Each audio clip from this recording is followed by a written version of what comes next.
As one of my children grew from a baby to a toddler, my husband and I began to notice that he seemed to behave or respond differently than many of the other children that we knew in our circle.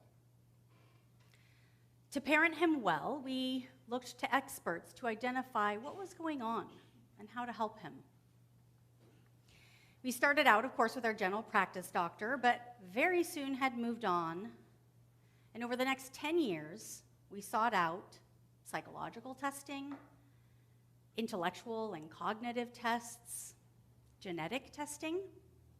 We tried an endless combination of meds, diet, received extensive speech and language services, visited the eating lab. Did you know there was a pediatric eating lab? Had years of GI therapeutic services, accessed specialty therapists and pediatric psychiatrists, and behavioral interventions. All along the way, no one was able to tell us a definitive cause of the brilliant and frustrating differences we saw and experienced in our son, and therefore, how best to help him. While we looked longingly at the road all of our other friends seemed to be on with their kids, we couldn't find the road that we belonged on. Parenting without that road is incredibly difficult. None of the books I read or parenting advice people offered, and boy, howdy did they offer it, or classes or discipline strategies that worked for others seemed to work for us. I was desperate to find someone, to have someone tell me, aha, this is the road that you are supposed to be on. Here it is. And then the road would still be difficult. Sure, there was no getting out of that, but there would be a path in front of us that we could finally follow. We'd be able to get a sense of what his future held looking down that path. We would find friends to accompany us. Finally, after I had spent literally years ascending the specialist ladder in the Seattle Children's Network, being referred higher and higher up the chain, all of which you know takes quite a lot of effort in our healthcare system, we got an appointment with the head pediatric, cognitive, behavioral psychiatrist. I honestly can't remember their very fancy title, but it was a very fancy title, and it was like the pinnacle of specialists.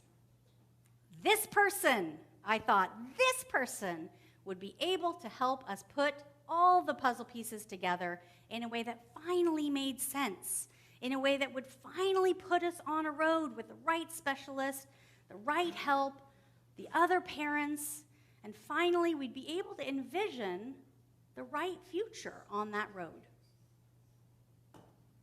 And that fancy medical expert looked at my beautiful, complicated child and scratched their head and in fancy medical language basically said, huh, I don't know. Sometimes the road isn't straight. Sometimes the road you thought you were taking comes to a dead end. Sometimes the way that you thought you were going, the path in front of you that you've been following, vanishes. It's not there anymore. Now, you might have experienced this with a child, as we did. There's lots of other ways of having this experience. Maybe your road took a twist when you showed up to work and your boss put a one-on-one on your calendar, and then you're walking out with a cardboard box after 15 years of service. Your path might have taken a turn when the doctor called you back after a routine test and asked you to come in to talk about the results. Or perhaps when the home you've loved and lived in for 2 decades is sold out from under you, and you have to move and start over again somewhere else. Or when your child is arrested for possession. Or when you realize with grief and trepidation that it is time for your marriage to end. All these instances, or others that you might be thinking of right now, comes with an experience of believing you are on a path and seeing the future on the horizon and faithfully walking toward that horizon. You know the feel of the brick under your feet on the road, the snacks that are sold along the way, and the good spots to rest. Even if you're not comfortable on this road, things are at least predictable. You know how to walk this path. And then out of nowhere, or maybe you had clues, the road isn't there anymore. There's a roadblock or a barrier or a right turn, and suddenly the horizon that you were walking toward is no longer visible. You can't see ahead to what the future holds. You reach into your bag of tools and resources that you've collected to help you navigate this particular road, and they don't work anymore. It's disorienting and scary. And yet often in that roadblock, in that turn in direction, Spirit is dancing all around us, trying to get our attention, yoo-hoo, trying to point us to a different path, maybe a smaller one that leads us to a fuller life than the one we had foreseen. The Magi in our story today likely experienced some of that same discomfort and disorientation. First, they were in their country, minding their own business, observing the skies as they did and the stars, when they noticed a bright new star rising. There was something in that star, something in that discovery, something in the way that they paid attention to the movement of God in that moment that made them go, you know, we're very comfortable in our lives and our livelihood here, but let's ditch it all and go off on an epic caravan with all of our camels and belongings for who knows how long to God knows where, chasing after this star in the night sky. Just think what you would have said to a friend who quit their job and sold their house and bought a camper van to go witness the serpent shadow caused by the equinox sun moving through the Toltec temple of Chichen Itza, right? I mean, it's the same kind of deal. But they did it. They followed the star. They listened to God's movement in their lives, and they discerned a new path for themselves. And then a similar thing happened after they saw Jesus. It's mentioned just briefly at the end of our text this morning, but it profoundly changes the outcome of our Christmas story, our entire faith story. The Magi had a dream. They had a dream that they listened to. And so rather than returning to the murderous Herod with information about the Christ child, they risked their safety and they charted a different pathway home. Likely one much more crooked and circuitous, maybe a little like our puzzle of today, than their original plan. Their road back home wasn't straight. I'm struck by the ways the Magi were open to hearing from God. First, they encounter Holy Mystery in a star, and then they encounter Mystery's message in a dream. They allow these encounters to change them, to alter their trajectory. They trust in those communications enough to guide them to a new path. As I sat in that doctor's office that day, I felt a lot of grief.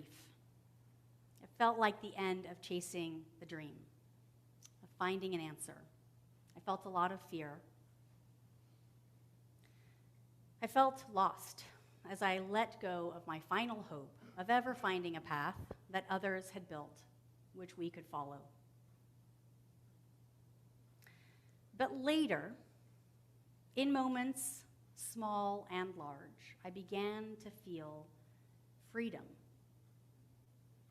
Freed from any path that would guide our way, loosed from any particular future that we'd be able to grasp our way toward, I came to realize that with God, as shown through the particular unique spark that was our child, With God, we would lay down the bricks to our path right at our feet.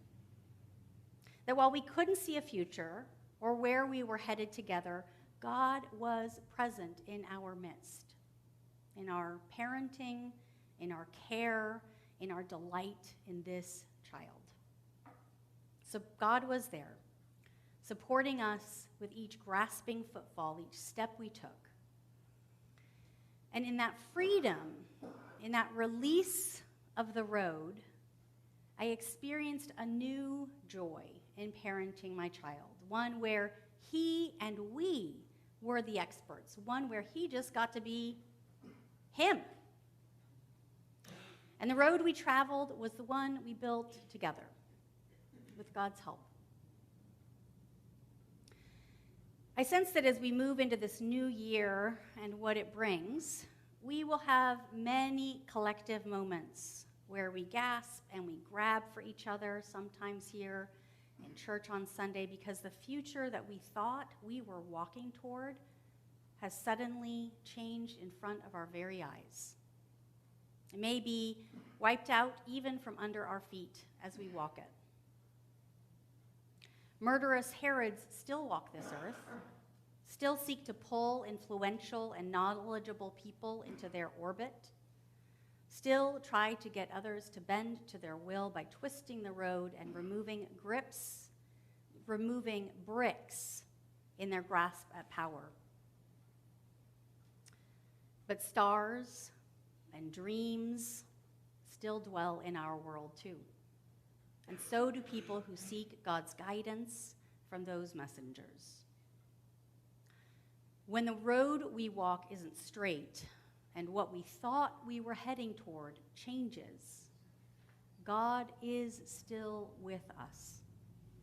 God is still sending angels and stars and dreams to get our attention. Instead of chasing the road we thought we were on, or trying to rebuild it as it crumbles around us, pulling out tools and resources that no longer work, chasing after experts that won't serve us. What if we used our energy instead to tune in to God's messengers, looking to the stars and the angels in our midst, guiding our way?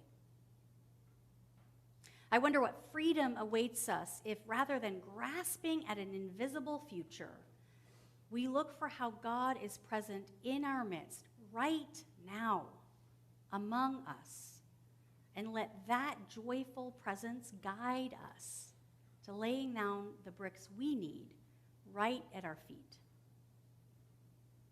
I wonder if we can instead focus on opening our spirits and hearts to see how God is dancing off the path, just out of our view, right there, waving their God arms at us as hard as they can, through intuition and dreams and star words, or through the words and actions of other Jesus followers that have gone before us, that have trod the path ahead of us.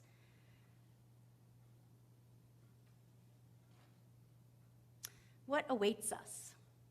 What joy dance awaits for us if we can embrace the uncertainty, but also the freedom that comes with following God onto a new path? Our scripture from Isaiah reminds us, don't think about what's gone. Don't dwell on the past. I am about to do something new. Here it comes. Do you see it? May we have faith to hear God calling us and the courage to follow.